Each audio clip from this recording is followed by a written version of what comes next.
मेरो वफादारिता कसैलाई मन परे पनि नपरे पनि यस देशप्रति मेरो वफादारिता छ, यस देशका जनताप्रति मेरो वफादारिता छ, मानव जातिप्रति मेरो वफादारिता छ। त्यसकारण अघि मैले भनेका मेरा मूल्य मान्यताहरू मेरा निष्ठाका विषय मन पर्नु नपर्नु बेग्लै कुरा हो, व्यक्तिगत चोइसको कुरा हो।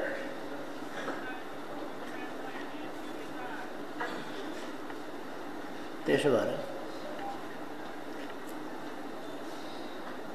म तिनै मान्यताहरू अनुसार देश, जनता, मानव जाति, त्यसका लागि समृद्धि, त्यसका लागि सुखका प्यारामिटरहरू स्थापना गर्नुपर्छ भनेर ठान्ने, मान्ने र त्यसका निम्ति काम गर्ने मान्छे हुँ। त्यसैका निम्ति काम गरेको छु।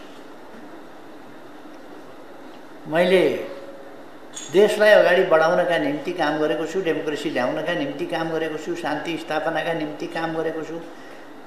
कसैले हिंसा मचाउँदा जतिसुकै जोखिम भए पनि त्यति बेला पनि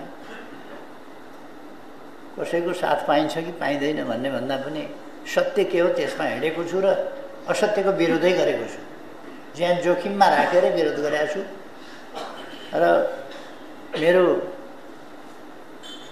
सिद्धान्त, मेरा नीति र मेरो व्यवहार अहिले पनि बदलिएको छैन।